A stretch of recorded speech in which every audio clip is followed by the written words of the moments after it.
তার ভিতরে কিয়ামত কবে হবে কে জানে, বৃষ্টি কখন হবে কে জানে,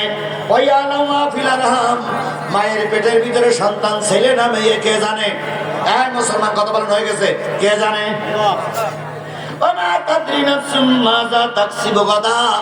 আগামীকাল কি খাবে তা তুমি জানো না, আমার আল্লাহ ভালো জানে। এ কথা কারোর বিশ্বাস হোক আর না হোক, হযরত শেখ হাসিনার ভালোই বিশ্বাস হয়েছে।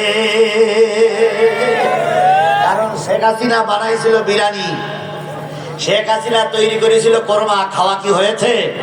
জোরে বলেন হয়েছে। সুতরাং কালকে আজকে রাত্রে কে খাবেন কি খাবেন কে জানে।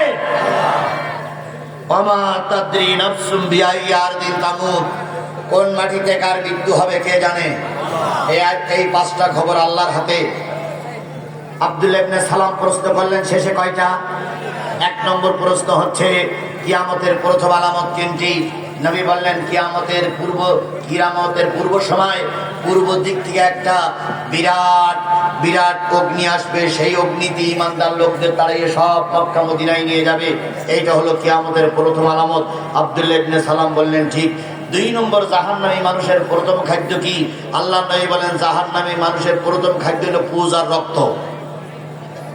জাহান্নামে যারা পড়বে ওদের পুজ রক্ত না ঝর্ণা দিয়ে বাইরে হবে, তাই গ্লাসে করে ফেরি দেওয়া হবে, ওদের নাড়ি ভুড়ি দুই পাশে বেরিয়ে যাবে। দুই নম্বরের একটা প্রশ্ন, জান্নাতি মানুষের প্রথম খাদ্য হচ্ছে মাছের কলিজা ভুনা। এবার আব্দুল্লাহ ইবনে সালাম প্রশ্ন করলেন ছেলে মায়ের মতন হয় কেন, বাবার মতন হয় কেন? নবী বললেন মা আর বাবা যখন বিশেষ একটা সময় একত্রিত হয়ে যায়, মা আর বাবা যখন বিশেষ একটা সময় একত্রিত হয়ে যায়, মায়ের শরীর থেকে কিছু পানি নাফাক পানি বাহির হয়, বাবার শরীর থেকে কিছু নাফাক পানি বাহির হয়। ওই নাফাক পানিটা মায়ের রেহেমের ভিতরে একটা থলি আছে, ওই থলির ভিতরে ঘোরাঘুরি করতে লাগে। ওই থলির ভিতরে যে রক্তপিণ্ড মাংস তৈরি হয়, ওখানে যার শক্তি বেশি ওই সন্তানটা তার চেহারা ধারণ করে। বন্ধুগণ, এই কথা বলার পরে আব্দুল্লাহ ইবনে সালাম কালেমা পড়ে মুসলমান হয়ে গেল। সেই নবীর কোরআন, সেই নবীর হাদিস নিয়ে এতক্ষণ আলোচনা করলাম।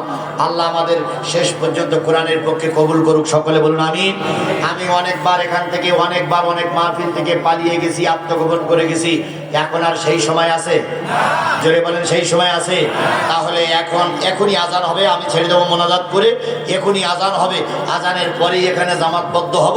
আমি আপনাদের সঙ্গে নামাজ পড়ে আজকে আব্দুল্লাহ ভাই ইমামতিকে আমরা নামাজ শেষ করে এখান থেকে সবাই বিদায় নেব ইনশাআল্লাহ। বারবার আব্দুল্লাহ ভাই কথা বলতেছি কেন জানেন? কুষ্টিয়ার মাটিতে আসার জন্য আব্দুল্লাহ ভাই এবং হাফেজ মুর্শিদ আজকে এখানে আসেনি। এদের অনুদান আমার সবচেয়ে বেশি, এরাই আমাকে সর্বপ্রথমে এই এলাকায় নিয়ে আসছে। সুতরাং তারপর অনেক জায়গায় আসছে।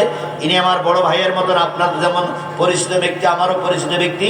আমি ওনার মাদ্রাসায় থেকেছি, ওনার তত্ত্বাবধানে আমি খানাপিনা করেছি, উনি আমাকে মেহমানদারি করেছেন। বিগত 12-13টা বছর জালেমেরা আমাদের আসতে দেয়নি, আমাদের মন ছিল আসা যায়নি। এই জন্য উনি আমার ভাই, সবাইকে নিয়ে দোয়া করব। আর কেউ এবার সবাই আস্তাগফিরুল্লাহ বলি, আস্তাগফিরুল্লাহ রব্বি। ও আচ্ছা, উনি মাজুর বলে আর একজন ইমামতি করবে, ঠিক আছে, বড় হুজুর আছে ইমামতি করবেন। ভাই আমরা তওবা করি, আর তার ভিতরে 2-1000 টাকা দেওয়ার মতন যদি কেউ থাকেন মাদ্রাসার জন্য, যদি কেউ থাকেন তার জন্য খাস দোয়া, আস্তাগফিরুল্লাহ রব্বি মিন কুল্লি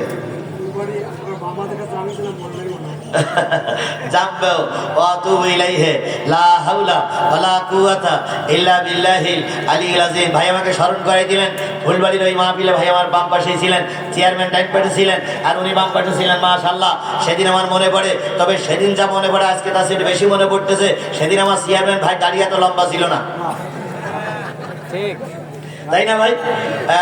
আজকে আল্লাহ অনেক বরকত দিয়েছে, আল্লাহ অনেক আরো বরকত দিক, আল্লাহুম্মা আমিন।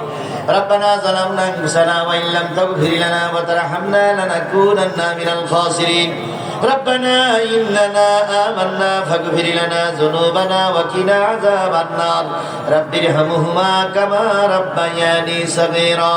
মহিয়ান গরিয়ান সর্বশক্তিমান আল্লাহ, দিনের মাহফিল অল্প সময়ের ভিতরে শেষ করতে হয়, শেষ আমরা করেছি। মেহেরবানি করে এই মাহফিল তুমি আমাদের জন্য নাজাতের ওসিলা বানায়া দাও। আল্লাহ তাআলা আসরের আজান হয়ে গেছে, এখনই জামাতে নামাজ হবে। নামাজের পূর্বক্ষণে তোমার ভাই বান্দাদেরকে নিয়ে দোয়া করতেছি। করতেছে আল্লাহ। কত লোকের মা নাই, কত লোকের বাবা নাই, দাদা দাদি নানা নানি আত্মীয় স্বজন মাতৃকুলে পিতৃকুলে শ্বশুরকুলের মানুষগুলো মন মাটি বুকের পরে করে নিয়ম বাগানে কাঁঠাল বাগানে বাঁশ বাগানে ঘুমায় গেছে। যাদের আপনজন কবরে শুয়ে গেছে আল্লাহ, তাদের কবরগুলোর তুমি জান্নাত দিয়ে ভরপুর করে দাও। অনেকের মা বাপ বিছানায় শুয়ে শুয়ে কাতরায়, মৃত্যু রোগ ছাড়া সকল প্রকার রোগ থেকে সাফায়া জেলা কামেলা দান করে দাও। প্রচন্ড কষ্টের ভিতরে, কাজের ভিতরে, ব্যস্ততার ভিতরে তোমার পাগলেরা কোরআনের মাহফিলে আসলো। কিয়ামতের দিনে কোরআন যখন জান্নাতে যাবে, সবাইকে নিয়ে কোরআন জান্নাতে যেতে পারে তৌফিক দিয়ে দাও।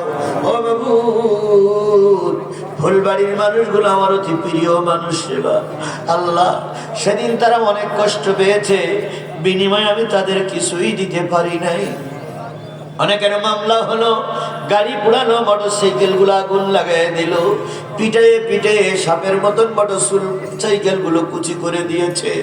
সেদিন তারা আনন্দ উল্লাস করেছিল, মানুষগুলো কেঁদেছিল। অনেকেই ধারণা করেছিল জিহাদি মারা গেছে, অনেকে পরে ফোন করেছে হুজুর আপনি মারা গেছেন না বেঁচে আছেন। ও মাবুদ, এই ভালোবাসার প্রতিদান কিছুই দিতে পারি নাই। কিয়ামতের দিন যদি তুমি আমার মতন গুনাহগারকে জান্নাতে দাও, ফুলবাড়ির সেদিনের মুসলমানদের আমি যেন ভুলে না যাই। ও মাবুদ, যদি আমাকে কোনো ঘটনা করবে তুমি দোজখে দাও, আর এই এলাকার যত মানুষ এসে তাদেরকে তুমি যদি জান্নাতে দাও, দয়া করে ওদের সঙ্গে তুমি আমার জান্নাতের মেহমান বানাইয়া দিও রব্বুল আলামিন।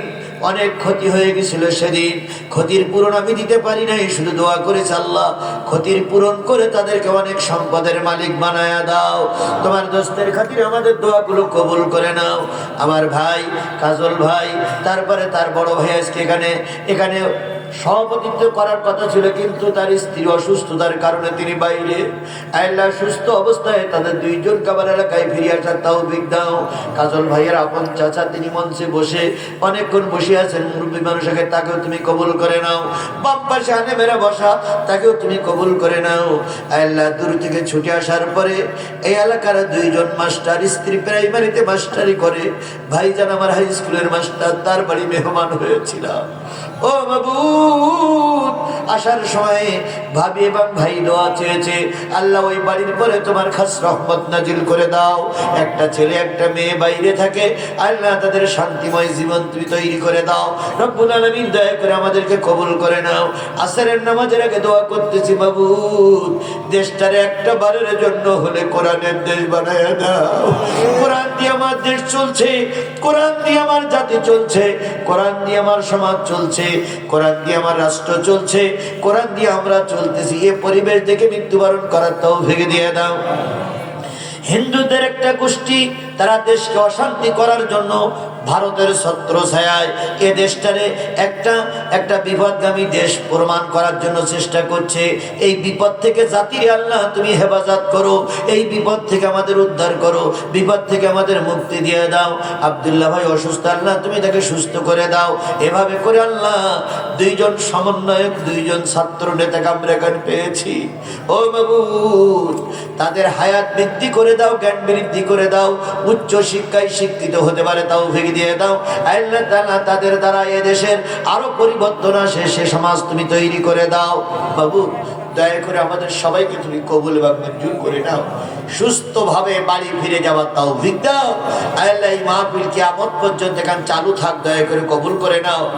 এই মাদ্রাসার মুহতামিম খুব ভালো মানুষ বলে মনে হলো, নরম প্রকৃতির মানুষ, একক প্রচেষ্টায় এলাকার মানুষদেরকে নিয়ে প্রতিষ্ঠানটা অনেক কষ্ট করে টিকায় রেখেছে। আল্লাহ এই প্রতিষ্ঠানে যে কয়জন শিক্ষক আছে সবাইকে আল্লাহ তুমি কবুল করে নাও।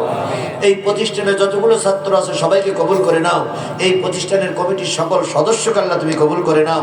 আল্লাহ, আমি যখন খোকসায় নামলাম, খোকসায় আসলাম, একদল যুবক আমাকে স্বাগত জানিয়ে নিয়ে আসতো। আল্লাহ, ওরা কোনো যাত্রা গানের শিল্পীকে স্বাগত জানায়নি, ওরা কোনো গায়ককে স্বাগত জানায়নি, ওরা স্বাগত জানাইছে একজন কোরআনের খাদেমকে। কিয়ামতের দিন ফেরেশতাদের দিয়ে স্বাগত জানিয়ে ওরাদেরকে জান্নাতে নিয়ে নিও। আল্লাহ, তুমি দয়া করে এই যুবকদেরকে কোরআনের সৈনিক হিসেবে কবুল করে না।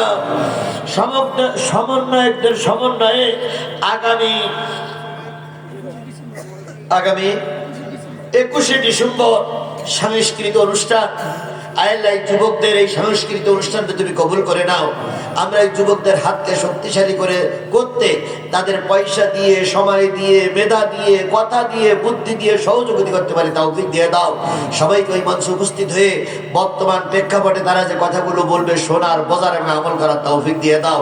দয়া করে আমাদের কবুল করে নাও। সুবহান রাব্বিকা রব্বিল ইজ্জাতি আম্মা ইয়াসিফুন ওয়া সালামুন আলাল মুরসালিন ওয়ালহামদুলিল্লাহি রাব্বিল আলামিন।